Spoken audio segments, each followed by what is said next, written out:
नमस्कार। India debate में आप सबका स्वागत है। मैं हूं आशुतोष पाठक। मित्रों, आज की बड़ी घटना पर पहले चर्चा हो जानी चाहिए। जिस बात का डर था, जिस बात की आशंका थी, लगभग वही बात हो गई। जंतर मंतर पहुंचने वाली हर सड़क पूरी तरह से खचाखच भरा हुआ है। लोग सड़क पर उतरे हुए हैं। अब ये कौन लोग हैं कहना मुश्किल है। संख्या कितनी है ये भी कहना मुश्किल है। 2000, 4000, 5000, 10,000, 20,000, 25,000, 50,000 नहीं आकलन लगाया जा सकता है। लेकिन जंतर मंतर पर लोग स्टूडेंट की रूप में पहुंच रहे हैं। वहां भांति भांति के लोग हैं, अधेड़ उम्र के हैं, जवान हैं, बच्चे भी हैं, थोड़े नवयुवक भी हैं। 14-15 वर्ष से लेकर के 60-70 साल तक के लोग मौजूद हैं। और कल देर शाम 7 बजे दिल्ली पुलिस ने जंतर मंतर और संसद का जो पूरा इलाका है, इस पूरे इलाके में धारा 144 लागू कर दिया, इंपोज कर दिया। आपको याद होगा कि परसों ही दिल्ली पुलिस ने सोनम वांगचुक को धरना स्थल से उठा करके सफदरजंग हॉस्पिटल में शिफ्ट किया। सफदरजंग हॉस्पिटल में शिफ्ट करने को लेकर के सोनम वांगचुक की पत्नी आगमो वो अदालत गई, हाईकोर्ट गई। हाईकोर्ट ने कहा कि देखिए, सोनम वांगचुक को क्या खिलाया जाएगा, क्या पिलाया जाएगा, ये डॉक्टर का प्रेरोगेटिव है, ये डॉक्टर पर छोड़ दीजिए। डॉक्टर इसकी जिम्मेदारी ले रहे हैं, आप परेशान मत होइए। इनका प्ली था कि सफदरजंग हॉस्पिटल से सोनम वांगचुक को हटा करके मेदांता अस्पताल या अपोलो शिफ्ट कर दिया जाए, जो प्राइवेट अस्पताल है वहां शिफ्ट कर दिया जाए।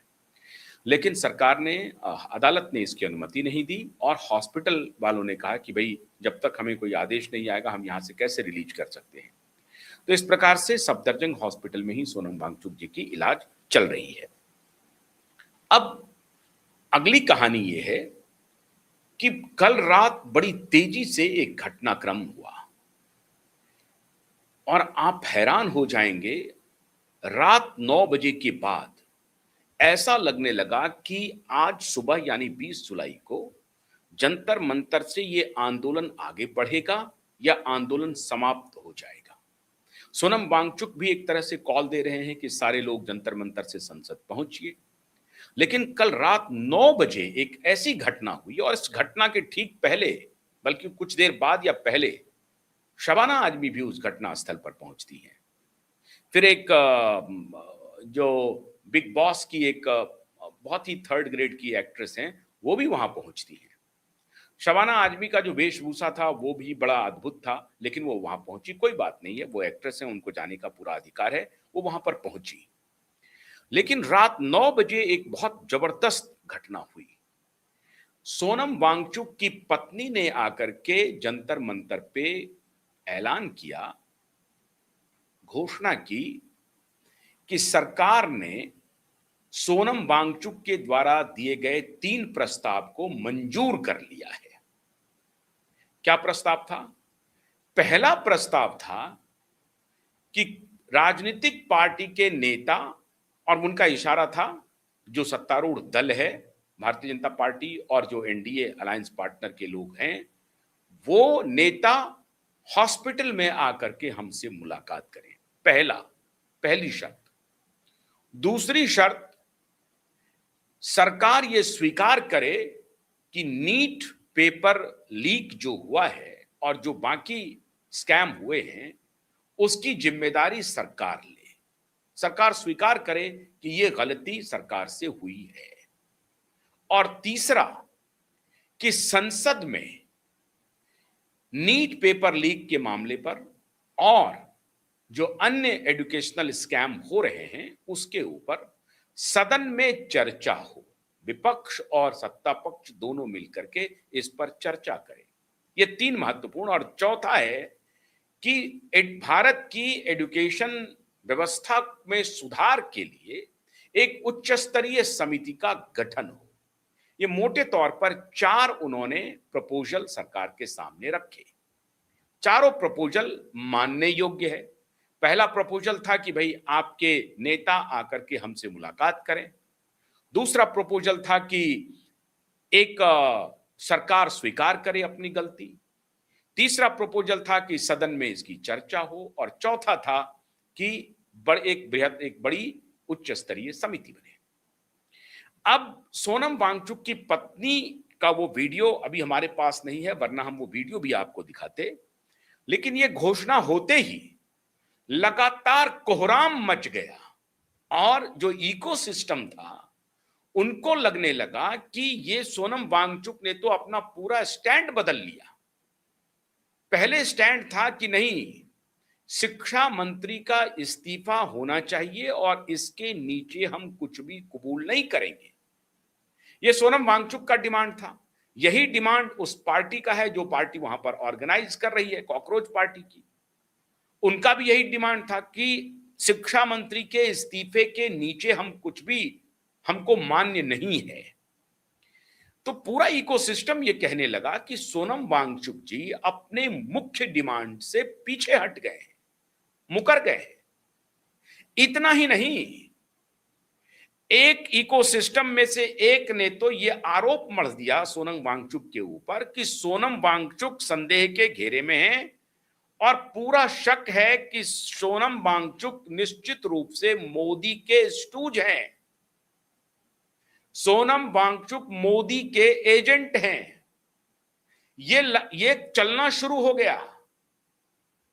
और अब याद कीजिए, कुछ दिन पहले हमने आपको दिखाया था कि कांग्रेस पार्टी के प्रवक्ता ने सोनम वांगचुक के ऊपर आरोप लगाते हुए कि आप मोदी के पॉलिसी की सराहना करते हैं, वर्तमान शिक्षा मंत्री से 2023 में आपकी मुलाकात होती है और अब जब आपके एनजीओ को एफसीआरए कानून के तहत फंडिंग रोक दी गई है तो आप बौखला रहे हैं और आप नाराज हो रहे हैं। लब्बो-लुआब ये था कांग्रेस पार्टी के उस प्रवक्ता महोदय का। मतलब कांग्रेस पार्टी और कांग्रेस पार्टी के ही शासनकाल में 2007 में सोनम वांगचुक के ऊपर यह आरोप लगा कि सोनम वांगचुक चाइना के एजेंट हैं। यह आरोप भी यूपीए सरकार ने लगाई थी, भारत सरकार ने नहीं लगाई थी, ध्यान रखिए आप। यूपीए सरकार ने आरोप लगाई थी कि सोनम वांगचुक चाइनीज एजेंट हैं और उसके बाद एक वीडियो वायरल हो रहा था सोनम वांगचुक का कि अगर चाइना अटैक करता है और दिल्ली की सरकार इस तरीके से असंवेदनशील रहती है तो हम चाइनीज को रोकने के लिए नहीं खड़े होंगे, बल्कि उनको पाथ दे देंगे, उनको रास्ता दे देंगे। अब इस मुद्दे पर सोनम वांगचुक का खंडन आ चुका है। ये उनकी निराशा थी, ये उनकी हताशा थी, निराश थे वो सरकार के असंवेदनशील रवैये से, चाहे वो बीजेपी सरकार हो, चाहे कांग्रेस सरकार हो, यूपीए हो या एनडीए हो।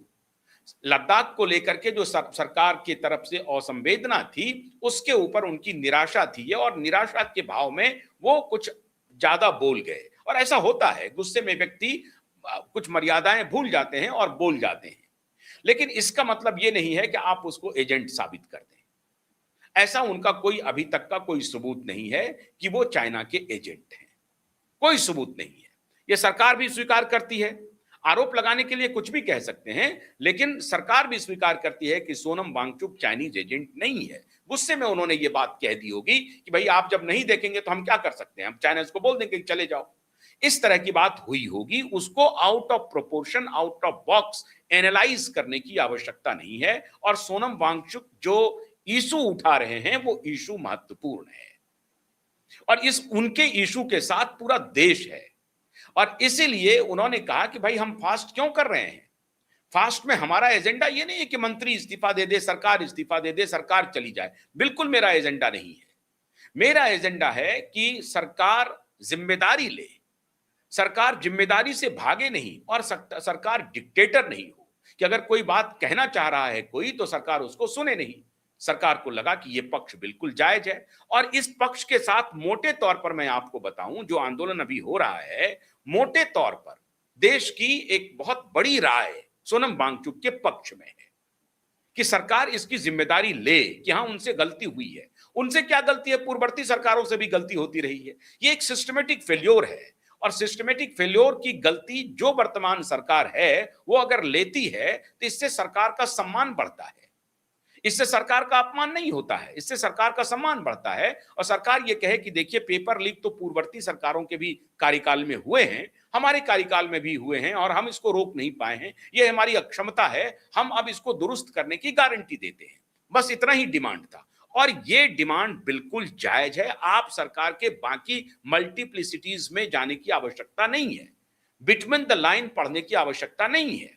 और इस डिमांड के साथ मोटे तौर पर भारतीय जनमानस सोनम वांगचुक के साथ है, चाहे वो लेफ्ट हो, राइट हो, सेंटर हो, किसी भी पक्ष का व्यक्ति क्यों ना हो।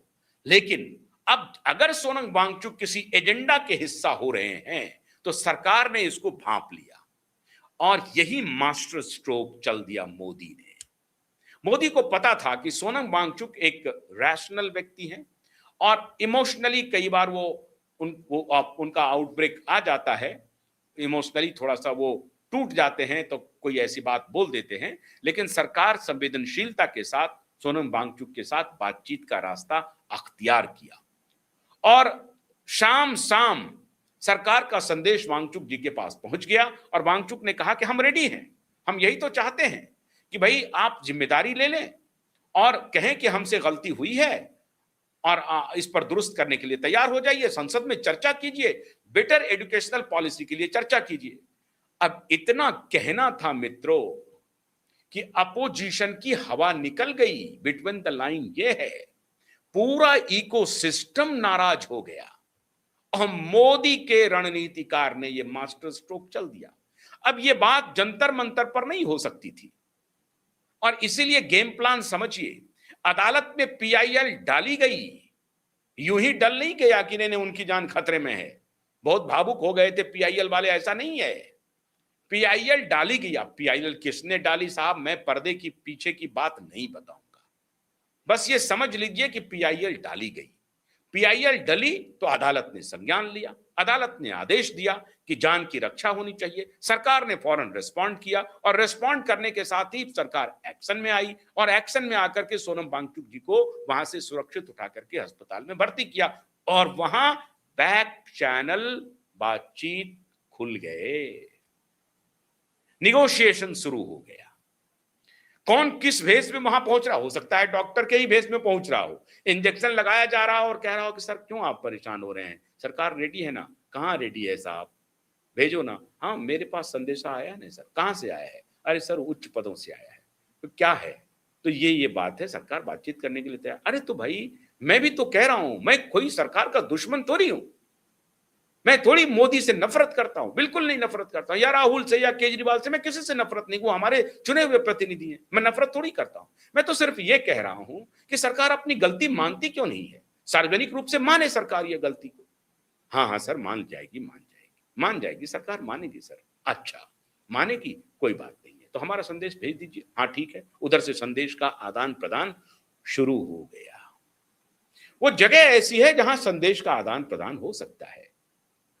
उनको आवश्यक जो शरीर को चाहिए वो औषधि भी दी गई, कुछ पान भी कराया गया, भले ही ऊपर से नहीं लेकिन नीडल्स के जरिए उनको कराया गया और बैक चैनल बातचीत के मार्ग खुल गए। अब जैसे खुले तो इस्तीफा का जो प्राइमरी डिमांड था कि नहीं जब तक इस्तीफा नहीं होगा हम फास्ट नहीं तोड़ेंगे, ये डिमांड से वो हटे। अब जैसे ही उस डिमांड से हटे कि इकोसिस्टम खड़ा हो गया, अरे ये क्या हो गया, हम तो इन्हें मारने के लिए तैयार बैठे थे, ये मर जाते तो बढ़िया रहता, इस्तीफा हो ना हो उसे क्या लेना देना है, इस्तीफा से हटना नहीं है। और उनको मालूम है कि इस पर ही मोदी मानेगा नहीं, बस ये डिमांड करो कि इस्तीफा ले लो, मोदी मानेगा नहीं, इनकी हालत खराब हो जाएगी और उसके बाद देश भर में आग लगाएंगे। और उसका मंचन आज हो रहा है, दिल्ली में हो रहा है मंचन, उसका मंचन हो रहा है। इनका एजेंडा एजुकेशन पॉलिसी को दुरुस्त करना नहीं है। हालांकि मैं फिर भी मानता हूं जनतंत्र में प्रदर्शन करने का अधिकार है, नहीं तो सरकारें निरंकुश हो जाएंगी। मैं फिर भी मानता हूं अगर ये आगजनी नहीं करते हैं, कोई बलवा नहीं करते हैं शांतिपूर्ण मार्च निकालने का, फिर भी चाहे वो कितना भी विरोधी हो उनको अधिकार है। ये जनतंत्र की खूबसूरती है। और मैं इस बात में आप इंट्रिंसिकली मैं बिलीव करता हूं कि चाहे किसी की भी सत्ता हो, अगर उसका प्रतिकार नहीं होगा तो सत्ता निरंकुश हो सकती है, सत्ता फिर कुछ का कुछ निर्णय ले सकती है। और इस संदर्भ में दिखाई भी पड़ता है कि अगर यह विवाद नहीं बनता माहौल नहीं बनता, सरकार पर दबाव नहीं पड़ता, तो नीट का री एग्जामिनेशन इस तरह से नहीं हो पाता, फिर लीक होता। और अब आगे जो परीक्षाएं होंगी वो सरकार के लिए एक बड़ी चुनौती बनी हुई है। 130, 150, 190 पेपर लीक हो चुके हैं पिछले 20-25 वर्षों में। लगातार पेपर लीक हो रहे हैं, तो ये दबाव बनेगा नहीं। इसलिए मैं थोड़े संदर्भ में, अगर आप मेरे से ईमानदार पत्रकारीय पक्ष पूछेंगे, तो मैं ये भी मानता हूं कि शांतिपूर्ण प्रदर्शन अगर हो रहे हैं, कोई आगजनी, कोई बलवा नहीं कर रहे हैं, तो पुलिस को उन्हें मार्च करने देना चाहिए। लेकिन होता ऐसा नहीं है मित्रों। कुछ शरारती तत्व क्या करते हैं, अभी देखिए खबर आ रही है, पत्थर लेकर के पहुंच गए हैं वहां पर, पत्थरबाजी शुरू हो गई। और यही फिर वही नाटक था कि पत्थरबाजी करो, पुलिस को उकसाओ, पुलिस लाठीचार्ज की भी खबरें आई हैं और ये वीडियो भी आए हैं थोड़े बहुत। क्यों? क्योंकि पुलिस को आप मजबूर कर रहे हो। पुलिस कह रही है कि ठीक है, आप शांतिपूर्ण मार्च करो, हम आपके प्रोटेक्शन में आपके साथ साथ चलने के लिए तैयार है। लेकिन कल दिल्ली पुलिस का एक ऑफिशियल स्टेटमेंट आया कि मेरे से किसी ने मार्च की अनुमति नहीं मांगी है और हमने किसी को मार्च की अनुमति नहीं दी है। तो पुलिस का यह कर्तव्य है कि कानून व्यवस्था को सुचारू रूप से जारी रखने के लिए ऐसे समय में जब पार्लियामेंट सेशन कन्वीन हो रहा हो, जिस दिन पार्लियामेंट सेशन कन्वीन हो रहा हो, उस दिन कम से कम उस इलाके की सिक्योरिटी को चाक चौबंद किया जाए। यह पुलिस की जिम्मेदारी है। अगर कोई ऐसी अनहोनी हो जाए तो पता चला वहां एसएचओ से लेकर के डीसीपी और फिर कमिश्नर तक घेरे में आ जाएंगे मित्रों। इसलिए आप उनको भी थोड़ा ध्यान से रखिए, वो भी आपके ही सिक्योरिटी ऑफिसर हैं। हम कोई इंग्लैंड के खिलाफ लड़ाई नहीं लड़ रहे हैं, तो पुलिस के साथ भी हमें कोऑपरेट करना चाहिए। हालांकि मैं ये मानता हूं कि जो भी प्रदर्शनकारी हैं वो ऐसा नहीं होगा कि वो आग लगा देंगे, बलवा कर देंगे, लेकिन कुछ शरारती तत्व उसमें घुसते हैं। और ये भी सत्य है कई बार, ये भी सत्य है कई बार कि सरकारें भी इसका दुरुपयोग करती है, अपने शरारती तत्व को वहां पर घुसेड़ देती है और वो उससे काम करवा लेती है, उसको बदनाम। ये चलते रहता है। ये पॉलिटिक्स का एक इनएविटेबल पक्ष हो गया है, इससे कोई इनकार नहीं कर सकता। लेकिन एजेंडा शुरू से ये था, एजेंडा इसकी नीयत सुधारने की नहीं थी। मोदी के खिलाफ जिस प्रकार से वहां पर षड्यंत्र किया गया, वो षड्यंत्र आज से नहीं चल रहा है, ये नेपाल और बांग्लादेश के बाद लगातार जारी है। और उसमें श्रीमान हमारे चीफ जस्टिस ने एक मौका दे दिया और दूसरा हमारे श्रीमान धर्मेंद्र प्रधान जी ने मौका दे दिया। अगर धर्मेंद्र प्रधान जी उसी दिन कह देते कि मैं इस्तीफा देता हूं, मुझसे नहीं संभल रहा है, तो हो सकता है मोदी कहते कि नहीं इस्तीफा मत दीजिए, रुकिए मैं देखता हूं। वो तो कुर्सी पकड़ के बैठे हुए हैं। तो इस तरह का जो पॉलिटिक्स है, ये आप क्या कर रहे हैं, जनता को मौका दे रहे हैं, उनके गुस्से को और मल्टीप्लाई कर रहे हैं। तो श्रीमान चीफ जस्टिस जी ने आग में घी का काम किया और ऊपर से ये श्रीमान धर्मेंद्र प्रधान जी तो कर ही रहे हैं। तो मोटे तौर पर इसको आप दोनों पक्षों को एक साथ देखना पड़ेगा, तभी आप जुडिशियस हो पाएंगे, तभी आप राइटियस अप्रोच दुनिया के सामने रख पाएंगे। ऐसा नहीं है कि एकांगी नहीं, सारे लोग जो हैं वो सीआईए के एजेंट ही हैं। नहीं, बिल्कुल मैं ऐसा नहीं मानता हूं सारे लोग सीआईए के एजेंट हैं, सारे लोग सोरेस के एजेंट हैं, मैं नहीं मानता हूं ऐसा। लेकिन उसमें सोरोस के एजेंट हैं, उसमें सीआईए के एजेंट हैं, वो आगजनी के मूड में हैं, वो बलवा कराना चाहते हैं क्योंकि उनको मोदी से स्कोर सेट करना है। ये सबसे ज्यादा सत्य है। और कुछ सत्य हो ना हो, लेकिन वहां कुछ एलिमेंट हैं जो मोदी से स्कोर सेट करना चाहते हैं। क्यों पहुंचे वहां पर नेशनल कॉन्फ्रेंस के नेता? क्या कह रहे थे? क्या बात हो रही थी कि सीता के पति का नाम लेकर के नीता का काम हो रहा है? क्यों कहा जा रहा था? स्टेटेड स्टैंड है इन लोगों का मोदी के खिलाफ। वो सारे लोग जो मोदी की खिलाफत कर रहे हैं अन्य अन्य विषयों को लेकर के, वो नीट का बहाना बना करके वहां पहुंच गए। तो नीट के बहाने पर सरकार ने मास्टर स्ट्रोक चल दिया मित्रों। और मास्टर स्ट्रोक क्या है? मास्टर स्ट्रोक है कि वांगचुक के साथ बैक चैनल वार्ता शुरू हो गई और लगभग सरकार मान गई और सरकार की बात को वांगचुक मान गए। तो इस्तीफे के स्टैंड से हटे, जैसे हटे वांगचुक को मोदी का एजेंट डिक्लेयर कर दिया इकोसिस्टम ने।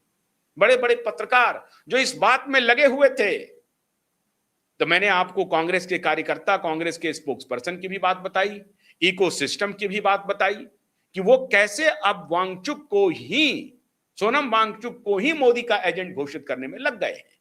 ये चल रहा है। लेकिन मोटे तौर पर मोदी के जो रणनीतिकार हैं, उसने बैक चैनल खोल करके इस बातचीत को आगे बढ़ा करके इस आंदोलन को ठीक से हैंडल करने की कोशिश की है। लेकिन आंदोलन जीवी तो शांति से बैठेंगे नहीं। उनका आंदोलन करते रहना उनका काम है। मेरी शुभकामना भी है, आप करते रहिए, कोई दिक्कत नहीं है, उससे भी समाज का भला ही होगा। सरकार अगर अंकुश में रहेगी तो भला ही होगा, लेकिन आपका एजेंडा कामयाब नहीं होगा। आप जो चाहते हैं वो कामयाब नहीं होगा। आपके दिल की तमन्ना है by hook and crook Modi सत्ता छोड़ दे या मोदी को सत्ता से खदेड़ दे, वो स्थिति यहां नहीं होगी। आप जो बांग्लादेश का स्वप्न देख रहे हैं, नेपाल का स्वप्न देख रहे हैं, श्रीलंका का स्वप्न देख रहे हैं, वो स्वप्न भारत में पूरा नहीं होगा। इस बात को कान खोल करके सुन लीजिए, ऐसा नहीं होगा। आप बातचीत कीजिए, आंदोलन कीजिए, सरकार पर दबाव बनाइए, सरकार को उत्तरदायी बनाइए, सरकार को जिम्मेदार बनाइए, सरकार से उत्तर लीजिए, इसके लिए मजबूर कीजिए, लेकिन शांति के मार्ग पर चल करके आंदोलन कीजिए। यह पूरा अधिकार है आपको। श्रीलंका, बांग्लादेश, नेपाल बनाएंगे तो आरएएफ का डंडा चलेगा और इसमें कोई मोहब्बत नहीं अपनाई जाएगी। बहुत बहुत शुक्रिया। नमस्कार।